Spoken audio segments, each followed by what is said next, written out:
বলেন তো পৃথিবীতে সবচাইতে 365 দিনের মধ্যে শ্রেষ্ঠ দিন কোনটা? আরাফার দিন। কোন দিন?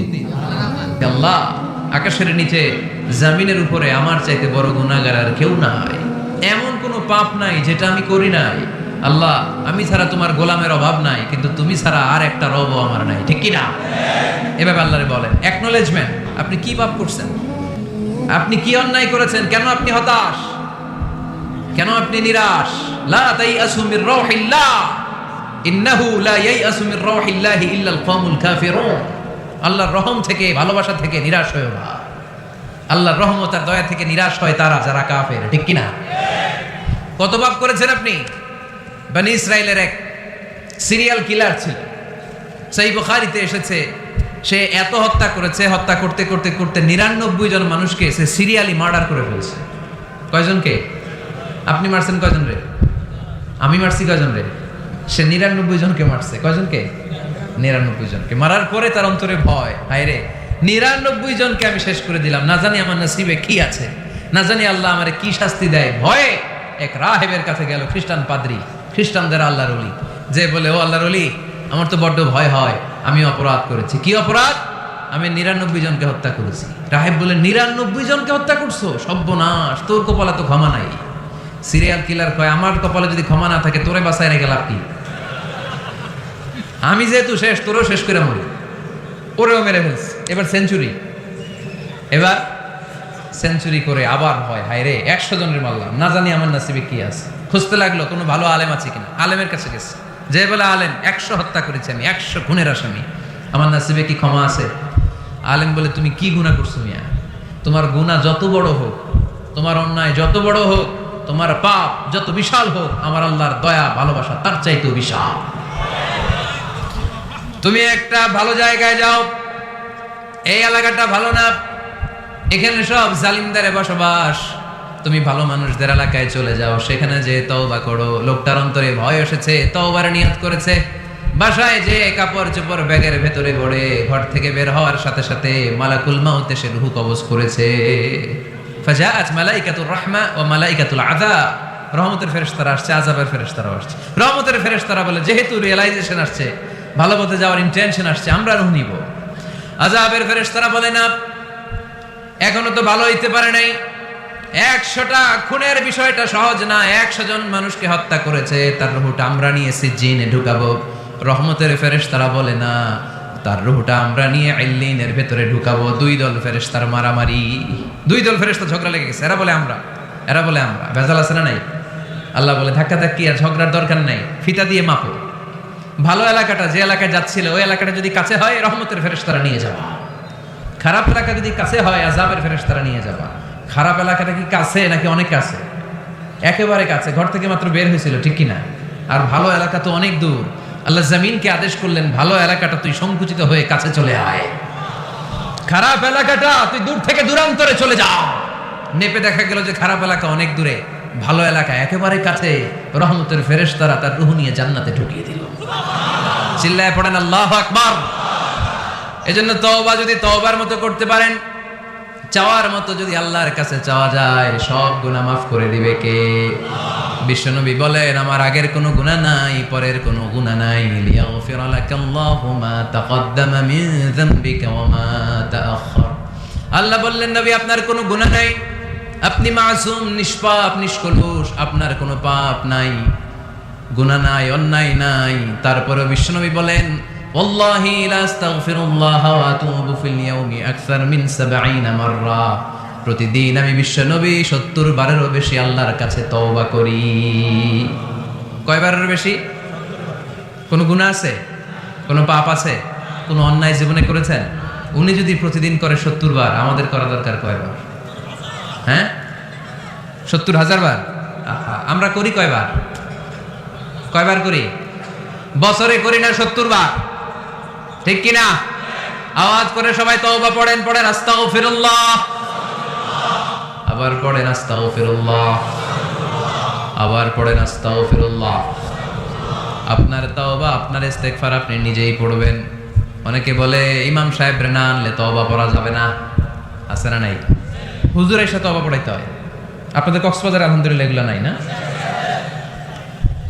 বেশি না, আপনার তওবা আপনি করবেন, আপনি অনুতপ্ত হবেন, আপনি ডাকতে দেরি, আল্লাহ ডাকে সাড়া দিতে দেরি হয় নাই। ওয়া ইযা সাআলাকা ইবাদি আন্নী ফাইন্নী করিব, যখন জিজ্ঞেস করে আমি কোথায়, নবী আপনি বলে দেন আমি কাছে। আল্লাহ কাছে না দূরে?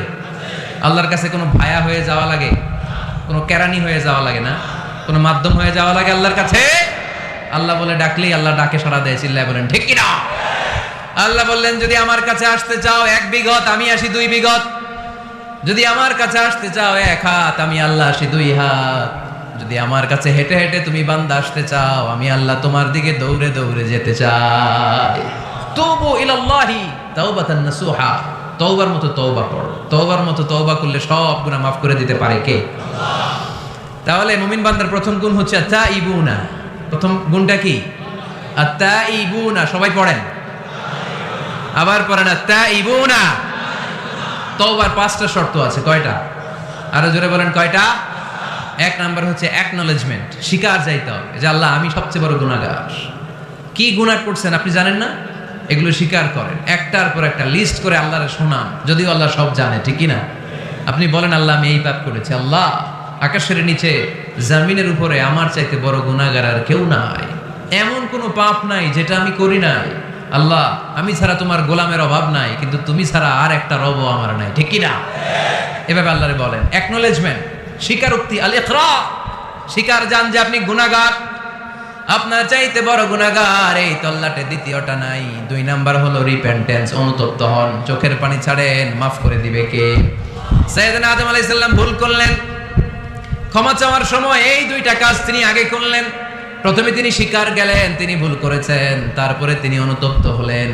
আমরাও যদি ভুল করি কেমন করে আল্লাহর কাছে ক্ষমা চাইতে হয় সেই দোয়াটা আমাদের জন্য রেখে গেলেন। পড়েন রব্বানা যালামনা আনফুসানা ওয়া ইল্লাম তাগফির লানা ওয়া তারহামনা লানাকুনান্না মিনাল খাসিরিন। ও আমাদের রব, জুলুম করেছি নাফসের উপর, তুমি যদি মাফ না করে দাও আমরা ক্ষতিগ্রস্তদের অন্তর্ভুক্ত হয়ে যাব, আমরা খাসিরিনদের ভেতরে শামিল হয়ে যাব, ঠিক কি না? তাহলে প্রথমে গেল অ্যাকনলেজমেন্ট, স্বীকারোক্তি, স্বীকার করবেন। ওযু করে জায়নামাজটা বিছিয়ে দিয়ে স্বীকার করেন যে আল্লাহ আমার চেয়ে বড় পাপী কেউ নাই, চোখের পানি ছেড়ে অনুতপ্ত হন। 3 নম্বরে স্টপ। 3 নম্বরে কি? সবাই বলেন স্টপ মানে কি? থামেন, আর না, অনেক আগ বাড়ছে, এবার একটু থামেন। যেই পাপটা করেছিলেন ওটা থামায় দেন। নাকি ঘুষ খাইতেছেন, সকালে ঘুষ খাইয়া বিকালে মাফ চাবেন, বিকালে ঘুষ খাইয়া আবার রাতে মাফ চেয়ে নিন, এটা আল্লাহর সাথে গেম খেলা হয়ে যায়, ঠিক কি না? আল্লাহর সাথে গেম খেলা যাবে? আল্লাহর সাথে কৌশল করা যায়? সব কৌশলীর বড় কৌশলী কে? কেউ যেটা পারে না, পারে কে? স্টপ, থামেন। To stop what you have committed from sins, যে পাপ আপনি করেছেন এটা থামায় দেন, আর ওটা করা যাবে না। 4 নাম্বার শর্ত হলো টু হেট, ঘৃণা করতে হবে। যেই পাপটা করে ফেলছিলেন এটা মনে প্রাণে ঘৃণা করতে হবে, মন থেকে এটার ব্যাপারে একটা ঘৃণা জন্মাতে হবে। 5 নাম্বারে to commit, to determine you never repeat this sin again. আল্লাহর এই ওয়াদা দিবেন, এই কমিটমেন্ট দিবেন যে আল্লাহ পারতপক্ষে আমার জীবনে এই পাপ, এই অন্যায় আমি জীবনে করব না। চিল্লায় বলেন ঠিক কিনা? এই 5টা শর্ত সামনে রেখে 5টা শর্তকে আমল করে কেউ যদি তওবার মতো তওবা করে তার জীবনের সব গুনাহ মাফ করে দিবে কে? এজন্য আল্লাহর হাবিব বলতেন আত-তাইবু মিনাজ যামবি কামান লা যামবা লাহু। তওবার মতো কেউ যদি তওবা করে তার অবস্থা কেমন হয় জানো নাকি?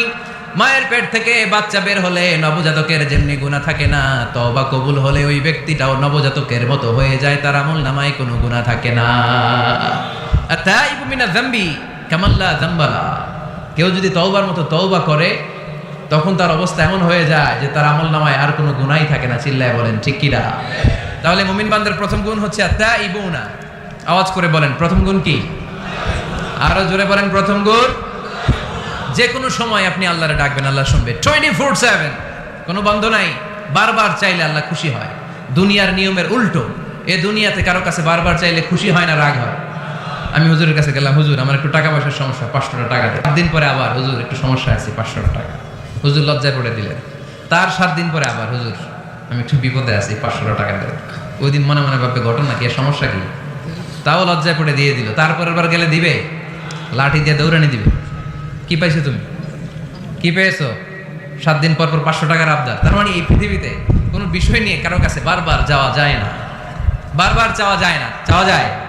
ডিসি সাহেবের কাছে গেছেন, কক্সবাজার জেলার ডিসি সাহেবের কাছে একটা ইস্যু নিয়ে, উনি দিলেন, 2 দিন পরে আবার গেলেন, দিলেন, তারপরে আবার গেলেন, দিল, তারপরে দিবে। আর বারবার কারো কাছে এইভাবে যাওয়া যায়? একটা লজ্জার বিষয় আছে না নাই? আল্লাহর হাবিব সাল্লাল্লাহু আলাইহি ওয়াসাল্লাম খুব লাজুক ছিলেন। 50 ওয়াক্ত সালাত মেরাজের রাতে গিফট পেলেন রবের কাছ থেকে। কয় ওয়াক্ত? সবাই বলেন কয় ওয়াক্ত? উপর থেকে নেমে আসার সময় সাইয়েদনা মুসা আলাইহিস সালামের সাথে দেখা। মুসা আলাইহিস সালাম বললেন, কি পেয়েছেন? 50 ওয়াক্ত সালাত পেয়েছি। মুসা আলাইহিস সালাম বললেন, আপনার উম্মত পড়বে না, আমি জানি, কারণ আমি তো আপনার আগে দুনিয়ায় এসেছি, আমার ফিল্ড ওয়ার্কের অভিজ্ঞতা বেশি, আমার অভিজ্ঞতার আমাকে আপনারে বলি পড়বে না, একটু কমায় আনেন ভালো হবে। আল্লাহর হাবিব গেলেন, কমায় দেয়া হলো 5 ওয়াক্ত, হলো 45 ওয়াক্ত। মুসা আলাইহিস সালাম বললেন পড়বে না, আবার যান, আবার গেলেন, 5 ওয়াক্ত কমায় দেয়া হলো 40 ওয়াক্ত। মুসা আলাইহিস সালাম বললেন পড়বে না, কমায় আনেন ভালো হবে, কমায় আনা হলো 35 ওয়াক্ত। এভাবে 9 বার। কয়বার? 5 নং 45 ওয়াক্ত কমিয়ে 5 ওয়াক্ত দেয়া হলো। আল্লাহর হাবিব এবার খুব খুশি, কমায় আনছি অনেক। 5 ওয়াক্ত নিয়ে যখন সাইয়েদনা মুসা আলাইহিস সালামকে ক্রস করছেন, সাইয়েদনা মুসা আলাইহিস সালাম বললেন, কি খবর, কত পাইলেন? 5 ওয়াক্ত। মুসা আলাইহিস সালাম বলে, এটাও পড়বে না। পড়ি 5 ওয়াক্ত আমরা পড়ি। মুসা আলাইহিস সালাম বললেন পড়বে না, আবার যান, গেলে ভালো হবে আপনার উম্মতের জন্য। আল্লাহর হাবিব বললেন, কত যাওয়া যায়? আর কত? আস্তাহি মির রাব্বি, আমার যেতে শরম লাগে, আবার যেতে আমার কি লাগে? সহিহ বুখারীর বর্ণনা, আস্তাহি মির রাব্বি, আমার যেতে লজ্জা লাগে। তার মানে বারবার চাইতে মানুষের লজ্জা লাগে, কারো কাছে বারবার যাওয়া যায় না, ঠিক কি না? কিন্তু আল্লাহর হাবিব বললেন, ইন্নাহু মান লাম ইয়াসআলিল্লাহ ইয়াগদাব আলাইহি, যে ব্যক্তিটা আল্লাহর কাছে বারবার চায় না, তারে আল্লাহ পছন্দ করে না। বরং বারবার যে আল্লাহর কাছে যায়, বারবার যে চায়, বারবার যে কাঁদে, বারবার যে ক্ষমা চায়, তারে আল্লাহ পছন্দ করে। সুবহানাল্লাহ পড়ো। এজন্য দুনিয়ার নিয়মের উল্টো, দুনিয়ায় বারবার যাওয়া যায় না, দুনিয়ার বুকে বারবার চাওয়া যায় না, কিন্তু আল্লাহর কাছে বারবার গেলে, বারবার চাইলে আল্লাহ এই বান্দার উপর বেশি খুশি হয়ে যায়। সুবহানাল্লাহ পড়ে। 24/7, সব সময়, সপ্তাহের 7 দিন, দিনের 24 ঘন্টা, মাসের 30 দিন আপনারে ক্ষমা করার জন্য আল্লাহ বসে আছে, কিন্তু ক্ষমাটা চাওয়ার সময়টা আমাদের নাই। শেষ রাতে প্রথম আকাশে আল্লাহ মনোনিবেশ করে ডাকতে থাকেন, আলামিন মুস্তাগফিরিন আগফিরা, কার ক্ষমা লাগবে ক্ষমা চাও, ক্ষমা করে দাও। আলামিন মুস্তারজিকিন আরজুকালা, কার রিজিকের দরকার রিজিক দিয়ে দেব। আলামিন মুস্তাকসিন আকসুলা, কার নতুন ড্রেস দরকার, I will give you the new dress, তোমার নতুন জামা দিয়ে দেব। কার চাকরি দরকার, চাকরি চাও, চাকরি দিয়ে দেব। কার বিয়ে হচ্ছে না, আমার কাছে চাও, সুন্দরী বউয়ের ব্যবস্থা করে দেব। এজন্য ভুল যদি হয়ে যায়, ক্ষমা চাইবে একজনের কাছে, তিনি কে? আল্লাহ বলেন, যখনই ক্ষমা চাইবা তখনই আমি ক্ষমার জন্য রাজি। শুধু 2টা সময় মানুষের ক্ষমা আর তাওবা কবুল করা হয় না, আওয়াজ করে বলতে হবে কয়টা? এক হলো বাদাল গরগরা, যখন গরগরানি শুরু হয়ে যায়, একজন মানুষের হায়াত যখন ফুরিয়ে যায়, মালাকুল মাউত তখন তার রূহ ধরে টান মারে, তার গলায় গরগর গরগর শব্দ হয়, তখন যদি আল্লাহর কাছে সে তওবা করে, ওই তওবা কবুল হবে। সময় তো শেষ, দ্য গেম ইজ ফাইনাল, শেষ। আপনি মালাকুল মাউতকে দেখে ফেলছেন, আলামুল বারজাক দেখতে শুরু করেছেন, এখন কিসের তওবা? টাইম নাই, নো চান্স। এ হচ্ছে নাম্বার 1। নাম্বার 2 হচ্ছে বাদা তুলুই শামসি মিন মাগরিবিহা, কিয়ামতের আগে সূর্য আর পূর্ব দিক থেকে উদিত হবে না, এটা পশ্চিম দিক থেকে উদিত হবে। সূর্য যেদিন পশ্চিম দিক থেকে উদিত হবে, ওই দিন থেকে তওবার দরজা, তওবার চ্যাপ্টারকে বন্ধ করে দিবে কে? আল্লাহ। এছাড়া যে কোনো মুহূর্তে 24/7 আপনি ভুল করেই ক্ষমা চাইলে মাফ করে দিবে কে? শয়তান বলে, আল্লাহ আপনি আমারে জাহান্নামী বানালেন, আমিও দেখে নেব কেমন করে আপনি আপনার বান্দাদেরকে জান্নাতে ঢুকান। ফাবিমা আগওয়াইতানি লা আকউদান্না লাহুম সিরাতাকাল মুস্তাকিম সুম্মা লাআতিয়ান্নাহুম মিন বাইনি আইদিহিম ওয়া মিন খালফিহিম ওয়া আন আইমানিহিম ওয়া আন শামাইলিহিম ওয়া লা তাজিদু আকসারাহুম শাকিরিন। আল্লাহ আপনি একটারও জান্নাতে ঢুকাতে পারবেন না, আমাকে যেহেতু করেছেন জাহান্নামী, সবগুলারে আমি জাহান্নামে ঢুকাবো। আল্লাহ বলেন, তুই যদি ওয়াসওয়াসা দিতে দিতে বান্দার একেবারে শেষ পর্যায়ে নিয়ে যাস, বান্দা যদি গুনার কথা বুঝতে পেরে উপলব্ধি করে একবার চোখের পানি ছেড়ে ক্ষমা চায়, আমি আমার বান্দার সব গুনাহ মাফ করে দেব। তুই কি করবি? শয়তান বলে, আল্লাহ হিসাবটা এত সোজা না, আমি ডান দিক থেকে দেব ধোকা, বাঁ দিক থেকে দেব, সামনে থেকে দেব, পেছন থেকে দেব, মাজরাদ দাম, শিরায় শিরায় ঢুকে ধোকা দেব। ওয়ালা তাজিদা আকসারহুম শাকিরিন, একটারও জান্নাতে ঢুকাতে পারবেন না। আল্লাহ বললেন তুই আমারে চ্যালেঞ্জ দিলি, আমি তো মালিকুল আমরাত, সব রাজার বড় রাজা, মহারাজা, ঠিক কি না? মহারাজা কখনো চ্যালেঞ্জ দেয় না, মহারাজা শুধু চ্যালেঞ্জ দেয়। তুই আমারে চ্যালেঞ্জ দিলি, ওকে ফাইন, ডান, আমি তোর চ্যালেঞ্জ দিলাম। ওয়া ইজ্জতি ওয়া জালালি ওয়া ইরতিফাই মাকানি, আমার ইজ্জতের কসম, আমার জালালিয়াতের কসম, আমার ক্ষমতার কসম, তুই আজীবন ওয়াসওয়াসা দিতে দিতে গোমরা বানাবি, পাপ কাজ করাবি, কিন্তু একদিন যদি সে অনুতপ্ত হয়ে আমার কাছে ক্ষমা চায়, আমি জীবনের সব গুনাহ মাফ করে দেব। এক ফোঁটা চোখের পানি ছেড়ে আমার কাছে কাঁদলে আমি ক্ষমা করে দেব, বান্দাটারে জান্নাতি বানিয়ে দেব। তুই কি করবি? আমি মাফ করব, তুই কি করবি? সুবহানাল্লাহ পড়তে পারলেন না? তওবার কারিশমা বুঝতে পেরেছেন ভাইরা? তওবা করতে রাজি আছেন সবাই? প্রত্যেক সালাতের পরে আমরা তওবা করব, রাজি আছেন? আল্লাহর হাবিব সাল্লাল্লাহু আলাইহি ওয়াসাল্লাম সালাম ফেরানোর পরে পড়তেন আল্লাহু আকবার, এরপর পড়তেন আস্তাগফিরুল্লাহ, আস্তাগফিরুল্লাহ, আস্তাগফিরুল্লাহ। সারাটা দিন তিনি আস্তাগফিরুল্লাহ পড়তেন। সকালবেলা পড়তেন, দুপুরে পড়তেন, বিকেলে পড়তেন, মাঝরাতে ঘুম ভেঙে গেলে পড়তেন। শুধুমাত্র কেবলমাত্র একমাত্র যখন টয়লেটে ঢুকতেন তখন পড়তে পারতেন না, এজন্য টয়লেট থেকে বের হয়ে সর্বপ্রথম তিনি ক্ষমা চেয়ে নিতেন। যেহেতু সারাদিন জিকির করেছে আর ইস্তেগফার করেছে, শুধু টয়লেটে ঢোকার সময়টা পড়তে পারতেন না, এজন্য টয়লেট থেকে বের হয়ে ক্ষমা চাইতেন। কি পড়তেন? গফরানাক। গফরানাক মানে কি হুজুর? ক্ষমা চাই, আল্লাহ ক্ষমা চাই, আস্তাগফিরুল্লাহ, আস্তাগফিরুল্লাহ, আস্তাগফিরুল্লাহ। এজন্য ভুল হয়ে গেলে, পাপ হয়ে গেলে, অন্যায় হয়ে গেলে অনুতপ্ত হয়ে আমরা ক্ষমা চাইবো কার কাছে? আর জোরে বলেন, কার কাছে?